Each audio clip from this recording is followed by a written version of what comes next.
crawl into bed, determined to snag a solid 8 hours of blissful sleep. But like clockwork, les douze alta m rolls around, and your body stages a revolt. That also familiar pressure starts to build, forcing you to groggily stumble your way to the bathroom,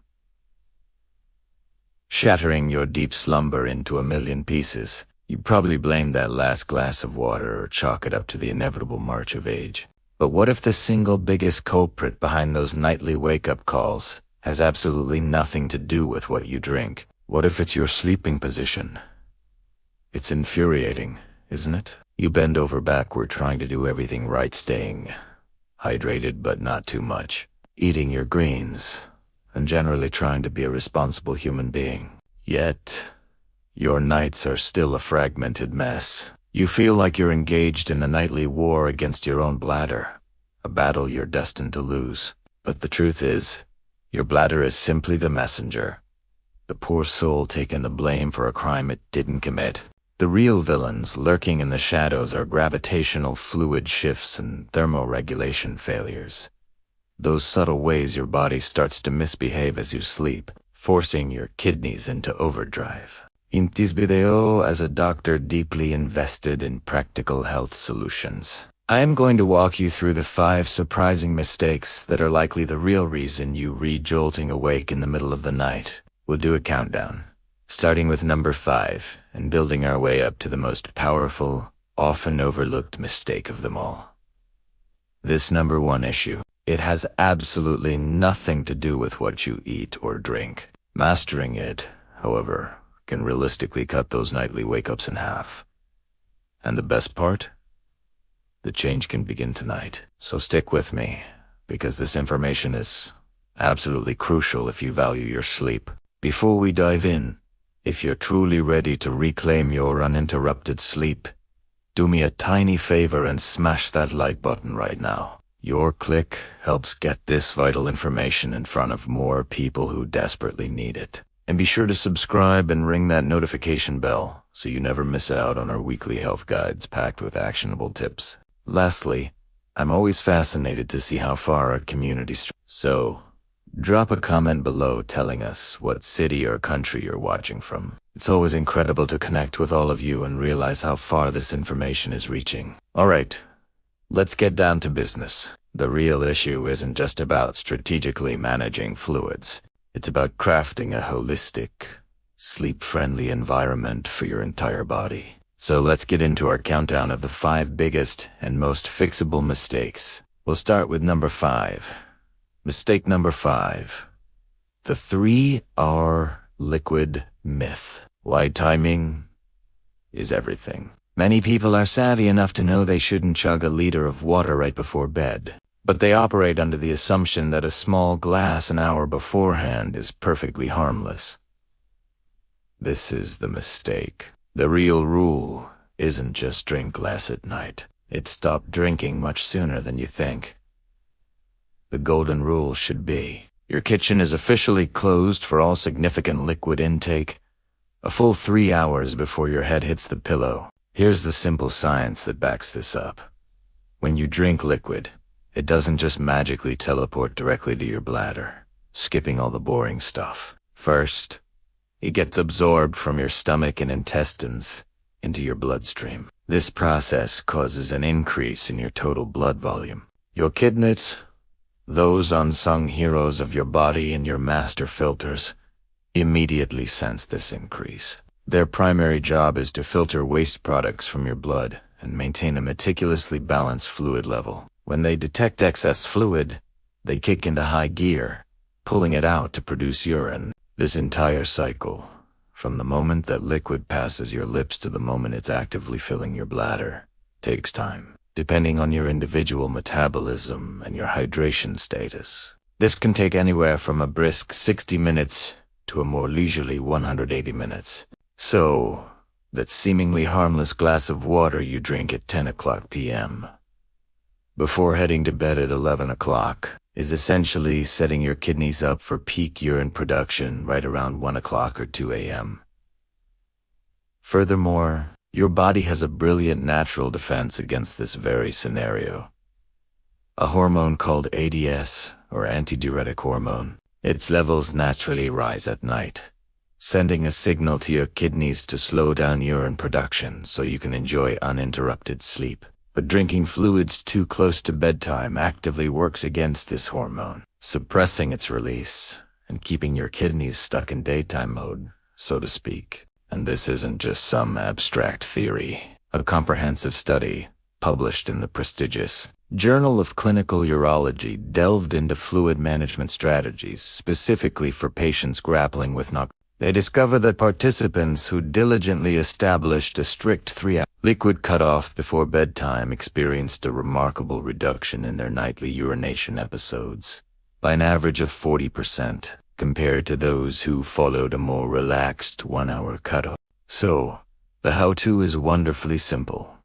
Front-load your hydration. Concentrate on drinking the majority of your water in the morning and early afternoon hours. Think of your body like a reservoir. Fill it up generously during the day when you're active and can easily access a bathroom, and then let it run low as evening approaches. If you absolutely must take medication, use the absolute smallest sip of water humanly possible. What's your current cutoff time for liquids before bed? Be honest with yourself. Share it in the comments below. Let's get a feel for what the average really is. Mistake number 4. The late dinner and the hidden diuretic trap. So, you've diligently managed your liquids perfectly, but you still find yourself waking up at night. The next place you need to turn your attention to is your dinner plate, and just as importantly, the time you ate it. This is a sneaky 2-part mistake: the timing of your meal and the actual content of your meal. First, let's tackle timing. Eating a large, heavy meal late at night, say within 3 hours of bedtime, forces your body into a state of digestive overdrive, instead of allowing it to enter the crucial sleep and repair mode it desperately needs. Your body has to divert a huge amount of blood and energy to your stomach and intestines to process that food. This intense digestive process not only elevates your core body temperature, which can seriously interfere with sleep quality, but it also produces something called metabolic water. As your body diligently breaks down carbohydrates, fats, and proteins, it creates water as a natural byproduct. This metabolic water is then added directly to your bloodstream, contributing to the overall fluid load that your poor kidneys have to diligently manage overnight. The esteemed Sleep Foundation consistently emphasizes that heavy meals consumed close to bedtime can significantly fragment sleep, making you much more sensitive to even the slightest urge to urinate. Second, and perhaps even more insidious, is the hidden diuretic trap.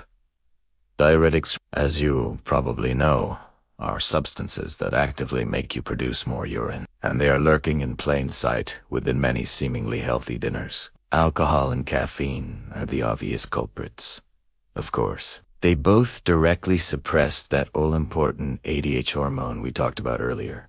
But many vegetables also contain natural diuretic properties, including celery, cucumbers, asparagus, bell peppers, and even parsley. Even intensely spicy foods can act as bladder irritants for some people, creating an increased sense of urgency. A seemingly innocent, big, healthy salad with a cucumber and celery base, eaten at 9 p.m., could be the very reason you're jolting awake at 2 a.m. The fix requires a sensible 2-pronged strategy. First, aim to finish your last major meal of the day a solid 3 to 4 hours before you plan on going to sleep. This gives your body ample time to properly digest the food and process the fluids before you settle in for the night. Second, become a diuretic detective.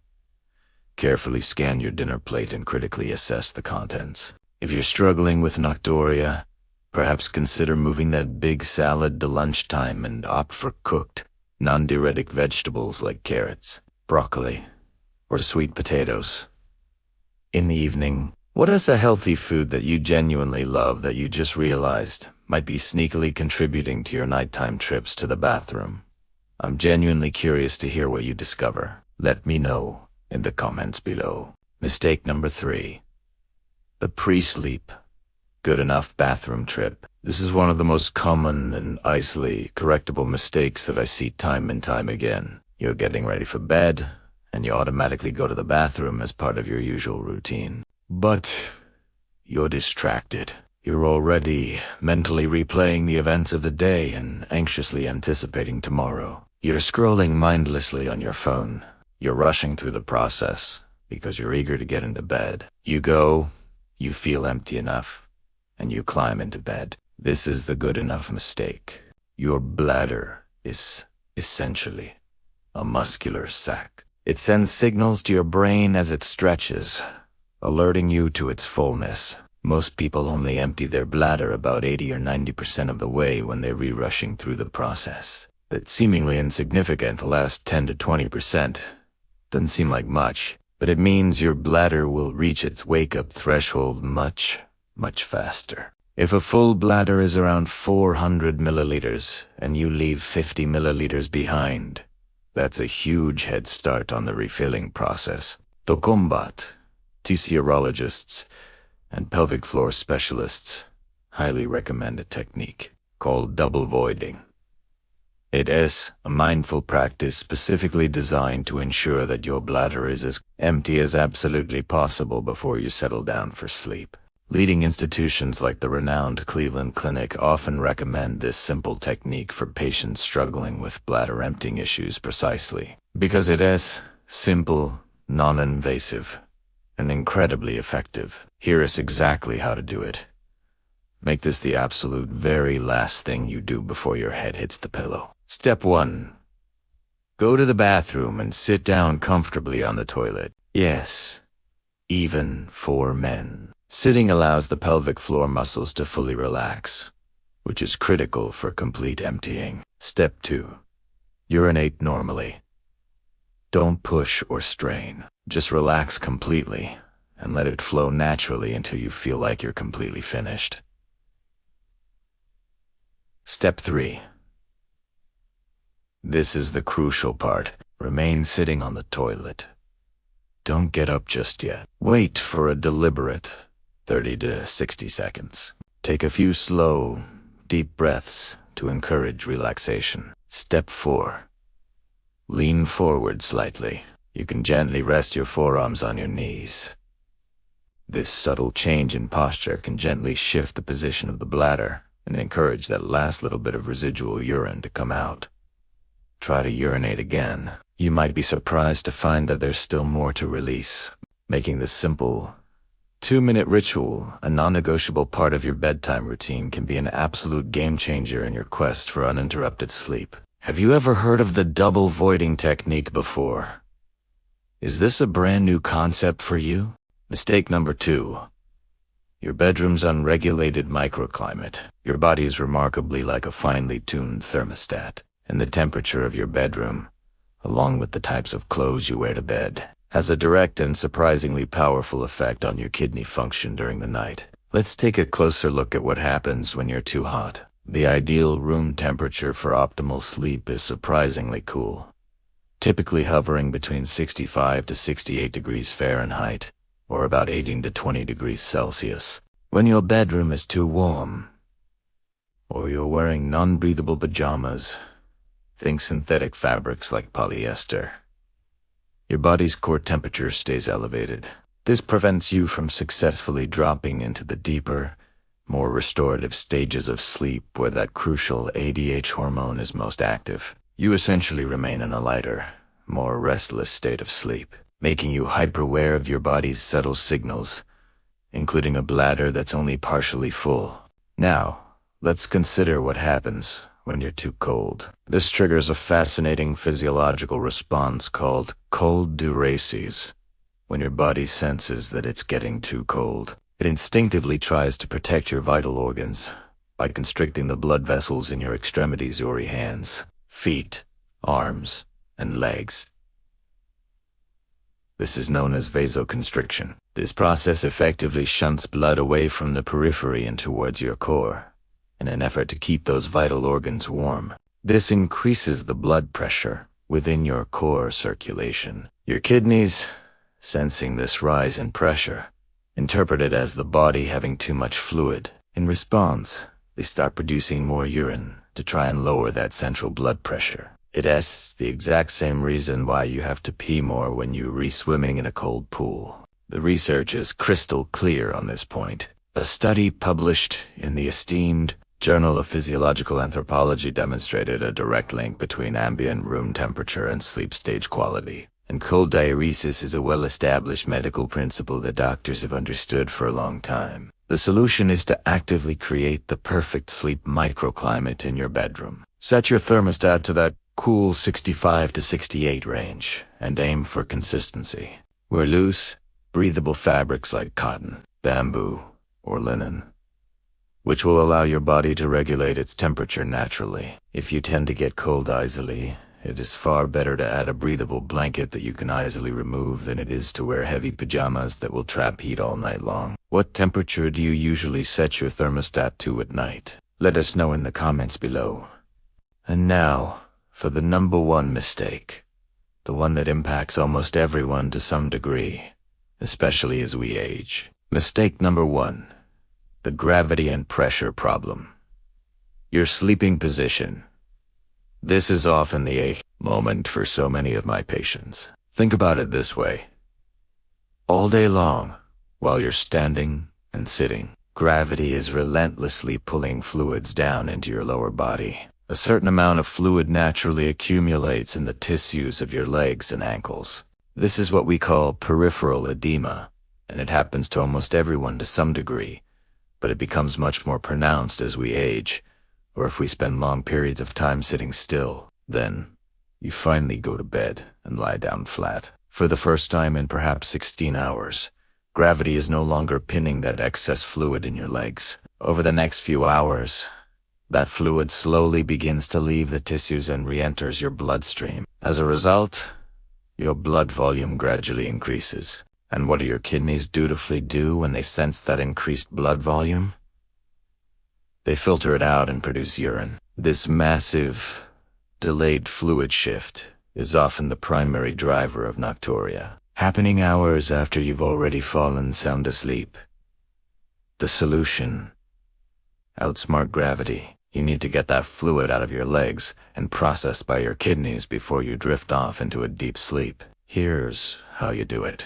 The single most effective strategy is leg elevation. For 1 to 2 hours before you go to bed, while you're relaxing and reading a book or watching television, consciously lie down on the couch or floor and elevate your legs. You can prop them up on a stack of pillows, an ottoman, or even rest them comfortably up against a wall. The goal is to get your ankles higher than your heart. This allows gravity to naturally help drain that fluid back into your circulation early in the evening. Your kidneys will then process it. You'll use the bathroom before bed using that double voiding technique, and you'll start the night with a much lower overall fluid load. Then, when you finally get into bed, your sleeping posture continues to matter. Sleeping on your back with a pillow strategically placed under your knees helps maintain a slight elevation. Even better for many people is sleeping on your side, particularly your left side, with a pillow nestled comfortably between your knees. This position not only takes direct physical pressure off your bladder, but it's also known to improve overall circulation and reduce acid reflux. The evidence supporting this approach is compelling. A landmark 2015 study published in the Journal of the American Geriatric Society had elderly patients diligently practice lower leg elevation for several hours before sleep. The results were astounding. A significant reduction in nocturia episodes simply because the fluid shift was proactively managed in the evening instead of in the middle of the night. So, you now have the 5 biggest culprits identified. But I know exactly what some of you might be thinking right now. Doctor, this is a lot of information. 5 mistakes. It feels incredibly overwhelming. Where do I even begin without getting discouraged and giving up after just one night? Don't worry, I completely understand. And that's precisely why I want to give you one final, crucial rule to live by. The rule of 1. Do not attempt to fix all 5 mistakes simultaneously. That is a surefire recipe for failure and frustration. Instead, I want you to consciously pick the one mistake that gave you that aha moment while you were watching this video. Just one. If it was the 3-hour liquid rule, then focused exclusively on that for the next 3 nights. If it was elevating your legs, make that your sole mission for the next few days. Small, consistent wins are what ultimately create lasting, meaningful change in your life. So, my friends, today we've uncovered the essential truth that the key to dry, uninterrupted nights isn't about some magical pill or quick fix solution. It's about deeply understanding your body as an interconnected system and giving your body the peace, stability, and support it needs to do its job effectively so you can finally get the deep, uninterrupted rest you truly deserve. Which of these 5 mistakes was your personal aha moment? That's your starting line. Let me know your choice in the comments below. Committing to it is the crucial first step. And if this video gave you a concrete plan that you can start implementing tonight, show your commitment by typing the word plan in the comments below. And, of course, subscribe to the channel and turn on those notifications so we can continue on this health journey together. Take care and sleep deeply.